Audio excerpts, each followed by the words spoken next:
Welcome back. Last time we made it through the snowfly forest, saw some more plot. Today I'm just going to apply some buffs to this empty room for no reason whatsoever.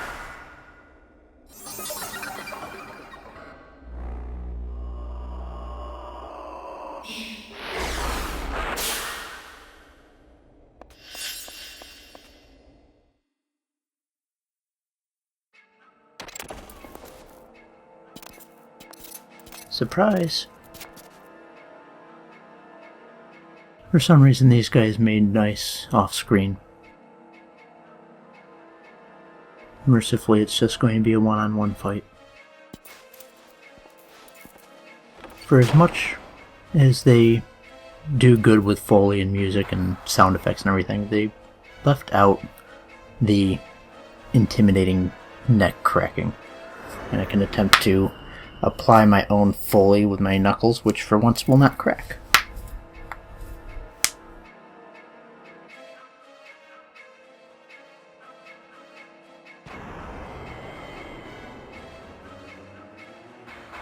Rosencrantz, being a Wristbreaker, has the same type of abilities as us.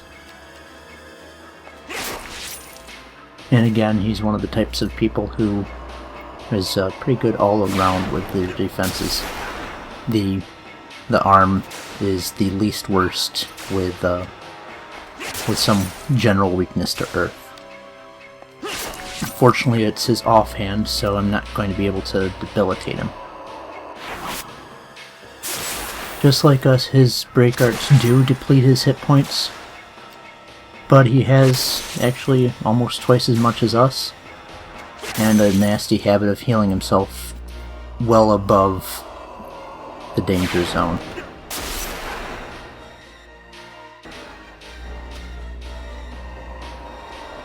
So he will not help shoot his own foot too much, at least.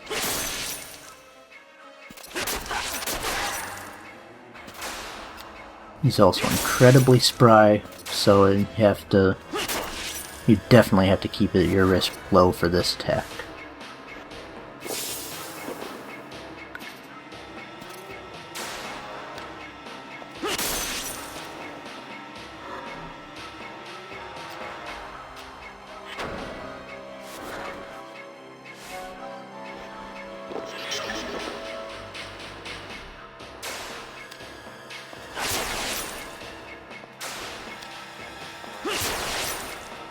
Thankfully, I had a couple of good critical hits there to overcome his healing.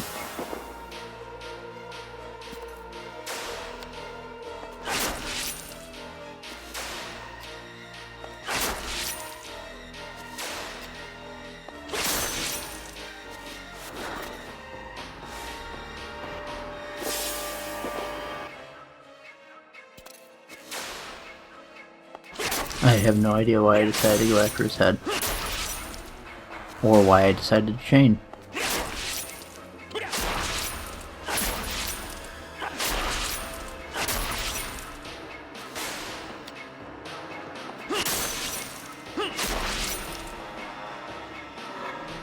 As you can see, with the 10% of your damage raging ache, that is a valid option, but you still have to overcome his base chain evade.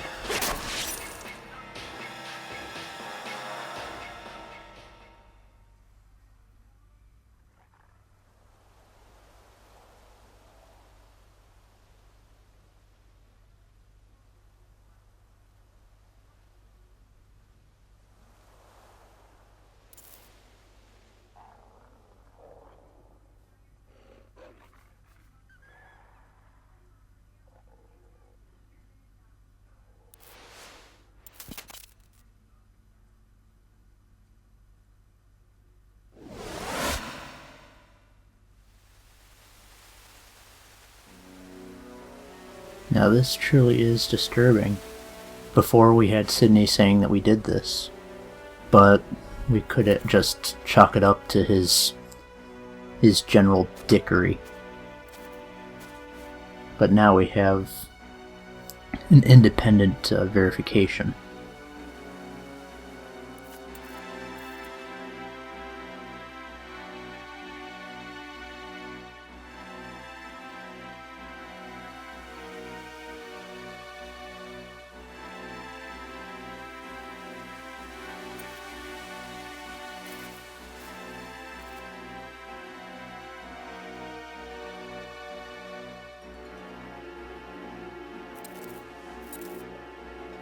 That being said, even though we are getting verification as to what Sydney was claiming, it does seem kind of strange that this was the line in the sand.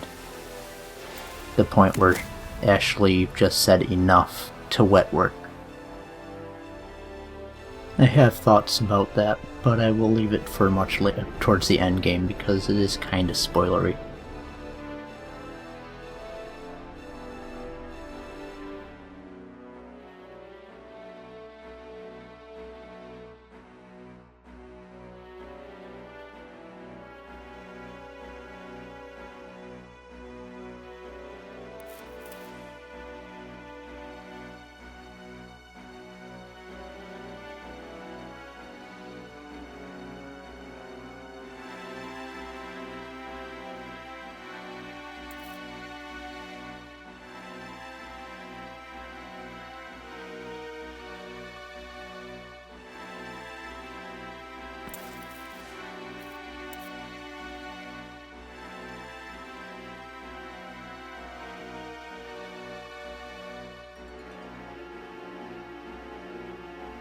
As much as I really hate Rosencrantz, you have to at least begrudgingly respect somebody who can actually be a triple agent.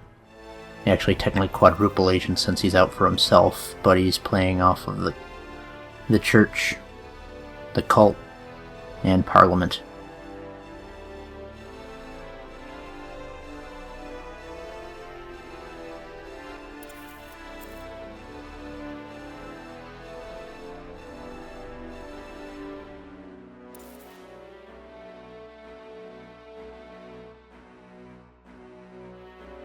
Rosencrantz is kind of echoing what Dilita in Tactics eventually came out to be.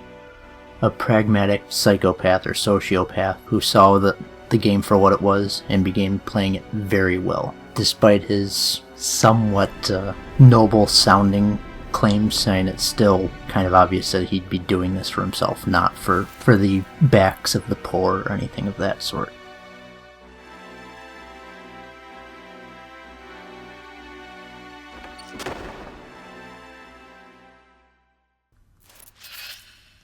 But as it stands now, whether or not we really are horrible monsters or not, that has to wait for another day.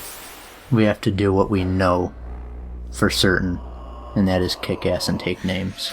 Also, as you can see, since we have plenty of buffs to take on, plus any sort of after battle healing, it's at this point where we begin to run out of magic points, and we either have to sit around like a moron, or we have to use consumable items, which while I have plenty of, I don't really like to do that much.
I actually wasn't lying when he said that Rosencrantz was a sore loser.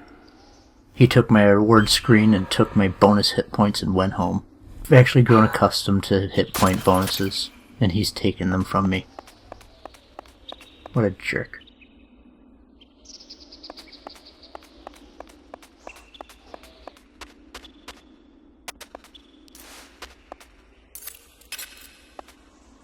That door that I unlatched was to the city walls. so it's not that big of a benefit to basically save 1 or 2 combat rooms. But it's a locked door that I can open. Compulsion drives me to open it, even though I will probably never use it.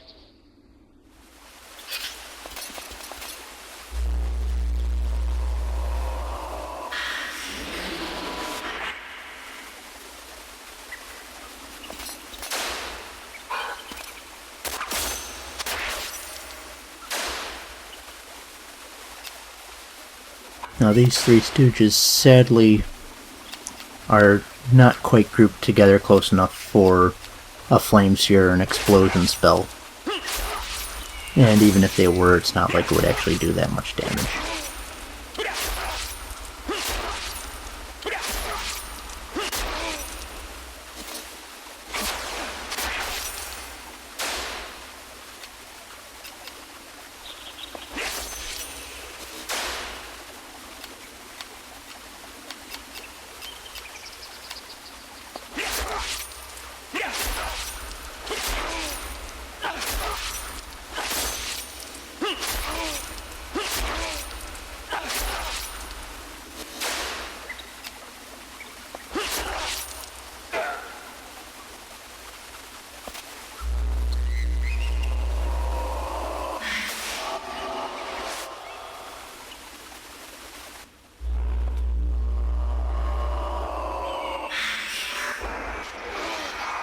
I really don't want to allow this camping noob to exist.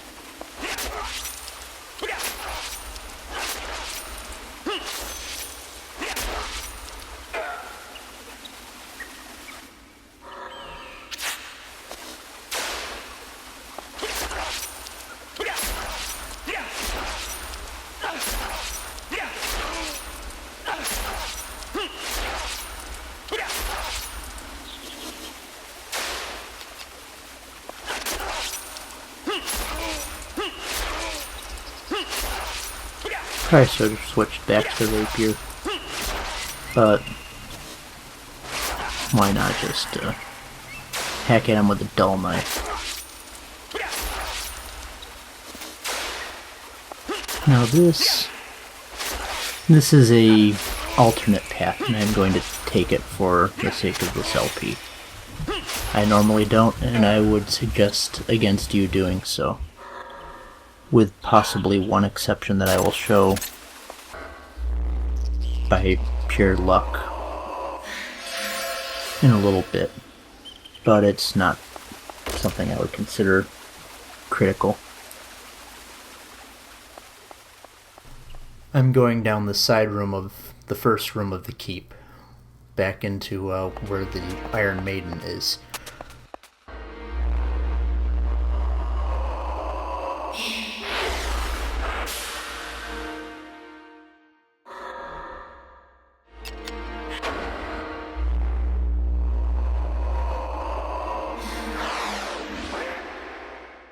Now here is Grim Ward and Elder in action.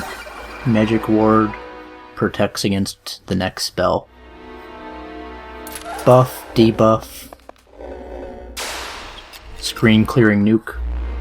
You will not take damage. You will not heal. You won't get anything out of it. That being said, it is expensive, but it is an expense that is usually very worth it. Especially with enemies that you know can, will, and have no compunction against their dealing damage from afar. Numbness is just a minor irritant, but I'm going to deplete much of my healing items to combat it for this room. Numbness slows you down. Numbness disables chain attacks. Mostly the slowness is the bother with this phantom in the room.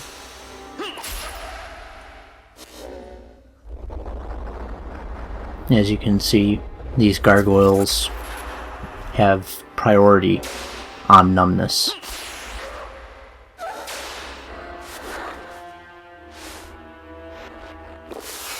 They're also fast enough when numbed that you can get one attack in, and then probably they'll get out of range before you can do anything further. Especially when you're numbed and you've got a little dinky poking stick. But I'm just giving him little Parthian shots just to keep him from getting away with annoying me. But the real elephant in the room is this phantom, this wraith. Now, despite being a lot nastier and more powerful, I don't despise wraiths as much as I do ghosts. Probably because you have a little bit more tools in the shed to deal with.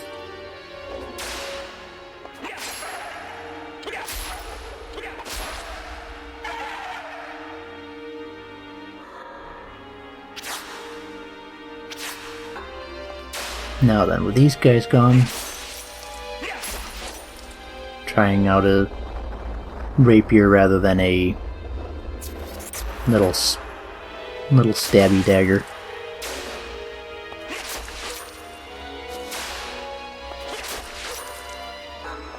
Now, as you can see, if you don't have anything else in the room and you're numb, the gargoyles just kind of take the time to just not bother you. If they were to do a normal attack, numbness would be disabled. So they just decide that it's better not to throw themselves in the line of danger. And I was fine with them giving me a chance to lower risk.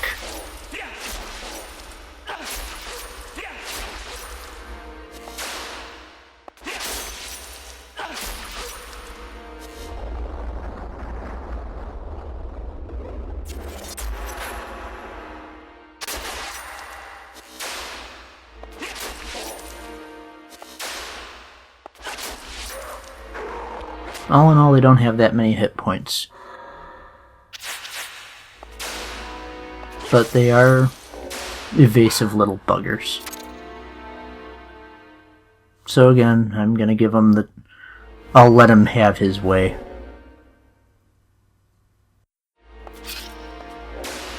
But he realizes that I'm done playing it and is running the hell away from me. But not far and fast enough.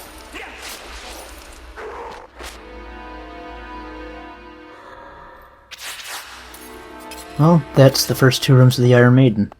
As you can see, the other door is locked. We won't be getting in there for a little bit of time. Didn't even really need to go in here, as I said before, but for the sake of showing something off, I did so.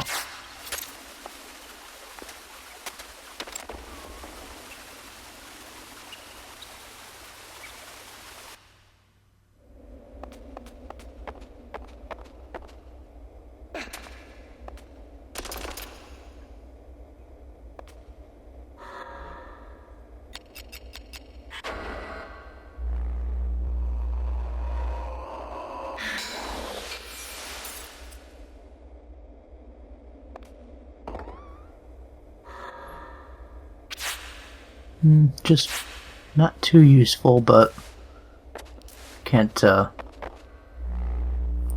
stay too mad at a new spell book, even though it's quite useless for most applications.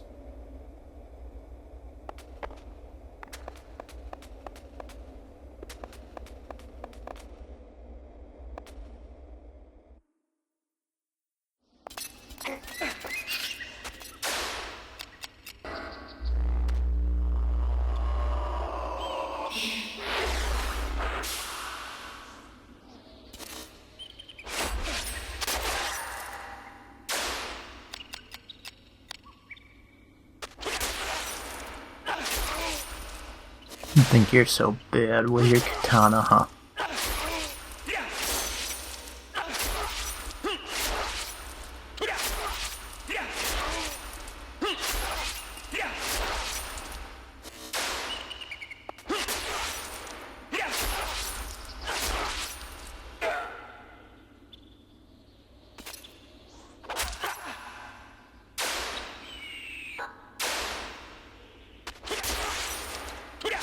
He's not going to last too long with that critical hit.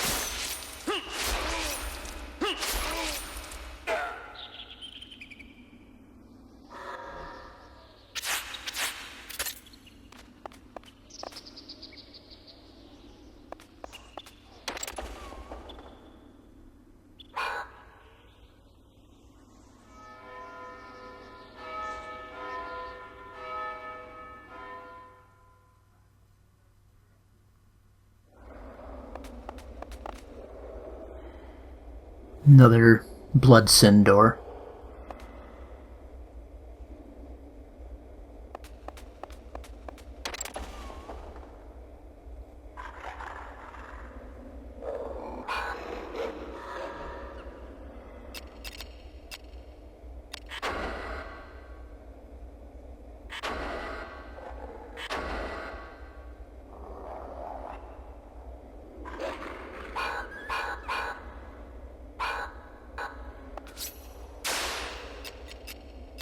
Unfortunately, exercise is an instant death spell to undead, but I don't have the intelligence to back it up.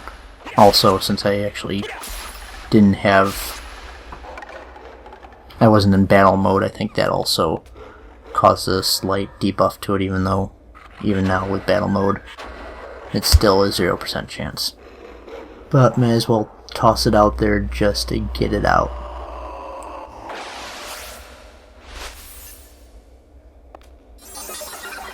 Also, since it's a fairly decent sized cylinder, if I had enemies clumped together, I could take care of multiples.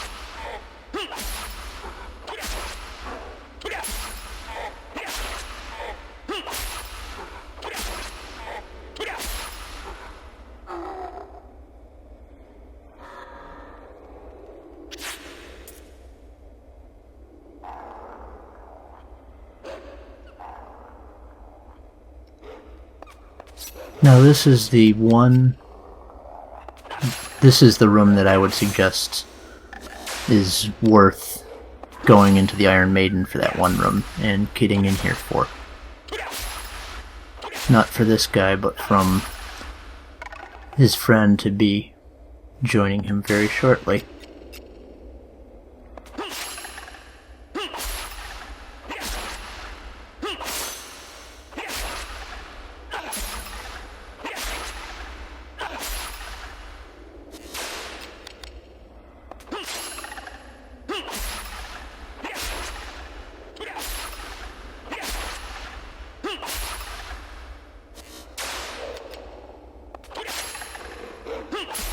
Drumroll. And with roughly a 8% drop rate, I've got the Shamsir, which is, I believe, the third strongest weapon that you can just get just falling off the back of the truck or from a chest in the game.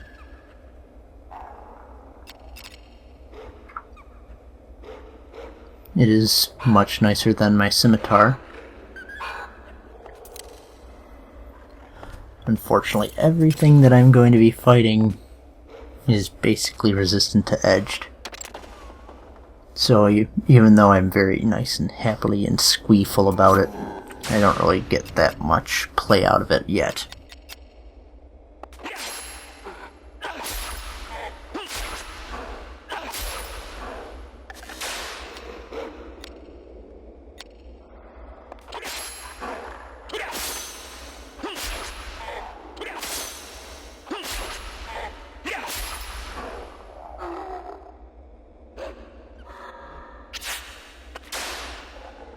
Everyone is so happy to drop their pants for me.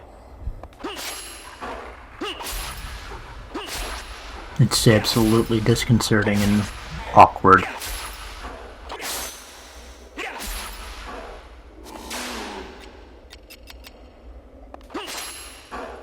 especially when I'd rather have that guy's belt.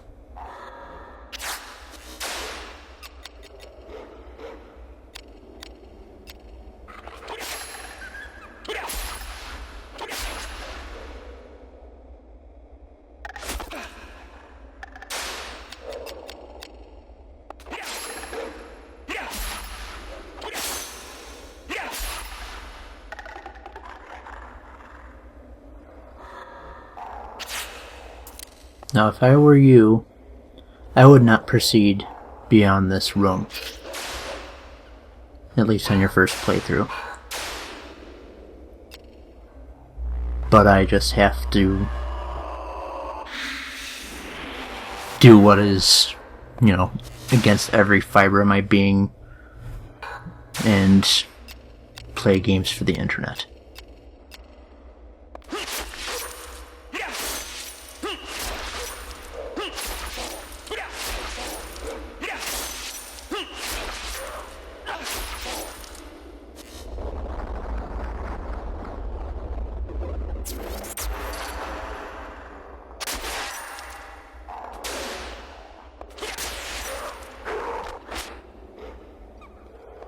Now these guys, as you can see, are irritants, but not...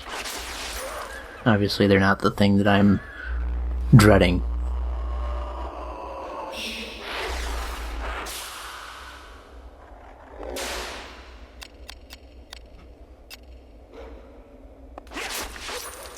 No, I've been dreading that it's been about 15 minutes since I fought Rosencrantz. Which means it's going to be that time again. And here you can see that numbness is cancelled by another attack, but if that attack applies numbness right back on it, well, it doesn't really accomplish anything. Also, even though they sometimes just decide to sit back with numbness, other times they decide to take the initiative.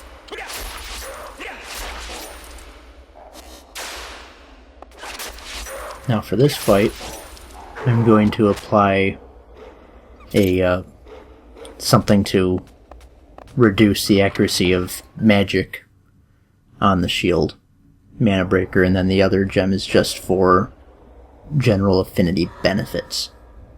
Prostasia, Invigorate, Magic Ward. Unfortunately, this guy does not have an elemental buff spell that I can apply. And that is why I suggest against doing this.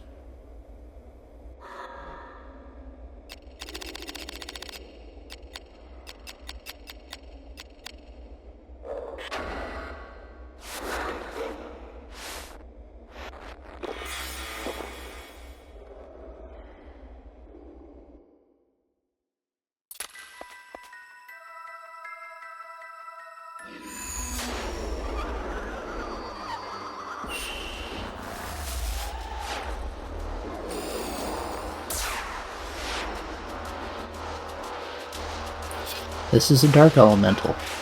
As I said, I don't have anything to increase defense against the Dark Arts besides the defense ability. Don't have any gems to defend against it. Don't have any Light Elemental spells to... Well, I have Light Elemental spells, but that's going to just be useless, let's just be honest there. But I don't have Light Elemental affinity boosting things. All I've got are my silver weapons for that. Fun fact time, since today is Saturday, I'm going to just call it Hatterday now. The type of hat that guy is wearing is a Taku Hatsugasa, which is, just that generic Asian hat. And just for the hell of it, in case anybody's curious, one of the stereotypical Russian hats is a Urshanka. That being said, I have absolutely no idea why he's wearing Vega's mask or has a cockroach's abdomen. Now the main thing about this guy is, as you can see, his attacks hurt when I don't actually have Magic Ward up. Also, unlike the first Fire Elemental that we fought, this guy is smart enough to replenish his magic points.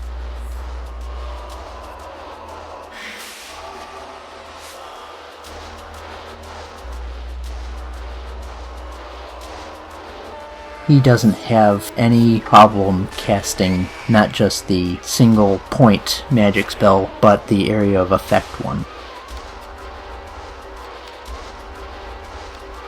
And since Dark Chant hurts, you can only imagine how much Meteor will hurt.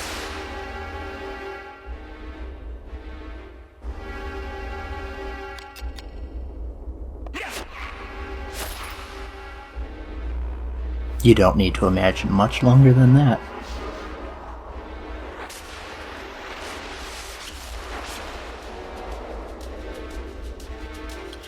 Thankfully I had that oneness. And I'm going to actually use...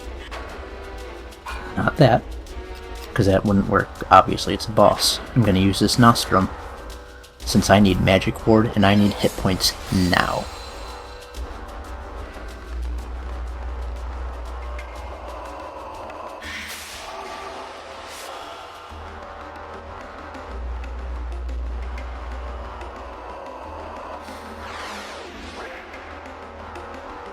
Prostasia can be blocked by a Mana Breaker on a shield.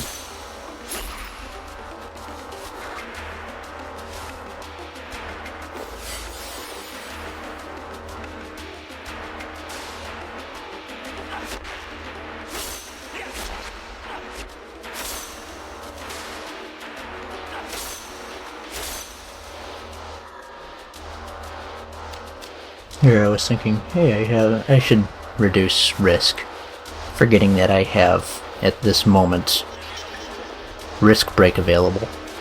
I'll remember that shortly. Not that it does too much good, but I'm obviously not particularly interested in reducing my hit points. Even with Magic Ward up, I don't really have any interest in tempting fate and lowering hit points more than necessary.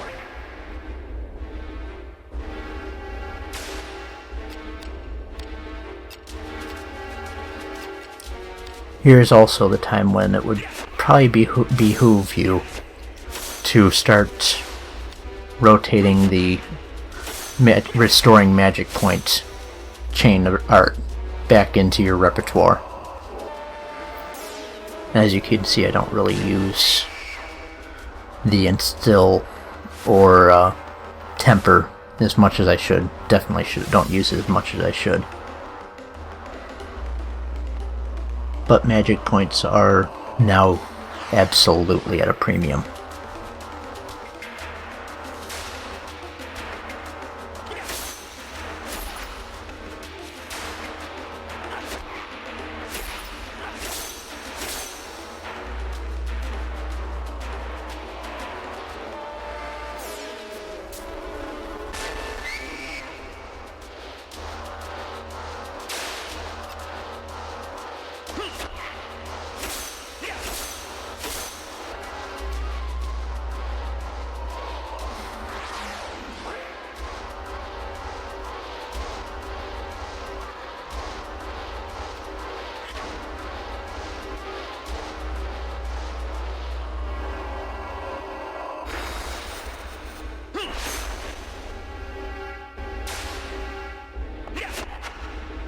So yeah, it wasn't that good of a benefit to go and use Risk Break, but it was 9 points that, well, it's 9% roughly, that I wouldn't have otherwise.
I'll just include that restoring magic points that I didn't need to restore in the same column as reducing risk and restoring hit points before that killing blow.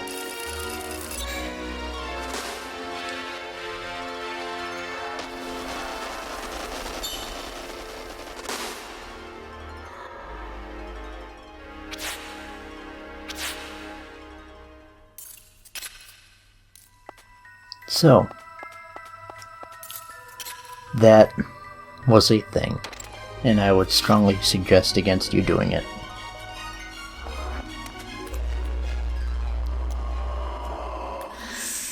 This is an evil eye.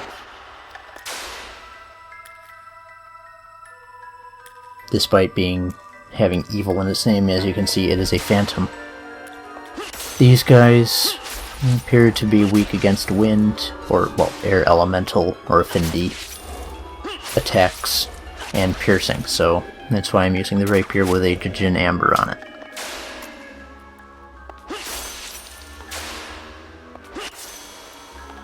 As you can see, they've got little anime, well, not sweat drops, but whatever that is, that with friendly fire, he got stunned and didn't really know whether or not to attack me, or I don't believe that will ever go and turn them hostile. But it at least stops them from bothering me for a few seconds.